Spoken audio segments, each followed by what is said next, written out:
ಮಹಿಳೆಯ ಜೊತೆಗೆ ಅವಳ ಒಬ್ಬ ಅಂಧ ಮಗು ಬರ್ತಾನೆ, ಕಂಕಾನದಿಲ್ಲ, ಆ ಮಗು ಬರ್ತಾನೆ.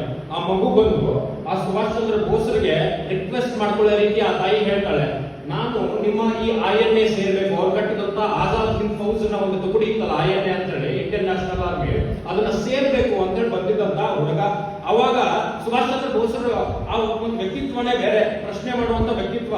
ಅಲ್ಲಪ್ಪ, ನೀನೊಬ್ಬ ಕುರುಡ, ನೀನ್ ಹೇಗೆ INA ಸಹಾಯ ಮಾಡಬಲ್ಲೆ, ನನ್ನ ಆಜಾದ್ ಹಿಂದ್ ಫೌಜಿಗೆ ನೀನ್ ಹೇಗ್ ಮಾಡಬಲ್ಲೆ ಅಂತ ಹೇಳಿದಾಗ ಆ ಸಣ್ಣ ಹುಡುಗ ಹೇಳ್ತಾನೆ, ಸರ್ ನಿಮ್ ಫೌಜಿನ ಹತ್ರ ಬರುವಂತ ಒಂದು ಬುಲೆಟ್ ನಾನು ತಡಿಬಲ್ಲೆ ಅಂತ ಹೇಳಿ. That is what inspiration, what Netaji ಯಾವ ಇನ್ಸ್ಪಿರೇಷನ್, ಆ ನೇತಾಜಿ ಇನ್ಸ್ಪಿರೇಷನ್ ಕೂಟ್ಟು ಹುಡುಗ ಹೇಳ್ತಾರೆ, ನಾನೊಂದು ಬುಲೆಟ್ ನಿಮ್ಗೆ ತಡಿಬಹುದು ನಿಮ್ಮ ಆಜಾದ್ ಹಿಂದ್ ಫೌಜಿಗೆ ಅಂತ ಹೇಳಿ. What exactly the extreme level of the nationalism and patriotism. ಅದಕ್ಕೋಸ್ಕರನೇ ಗಾಂಧೀಜಿ ಹೇಳ್ತಾರೆ, ರಾಷ್ಟ್ರಭಕ್ತರ ರಾಜಕುಮಾರ ಅಂತ ಹೇಳಿ, ಪ್ರಿನ್ಸ್ ಆಫ್ ಪ್ಯಾಟ್ರಿಯಟ್ ಅಂತ ಹೇಳಿ ಹೇಳುವಂತ ಒಂದು ಇದ್ರೊಳಗಡೆ ಗಾಂಧೀಜಿ ಹೇಳ್ಬೇಕಾದಾಗ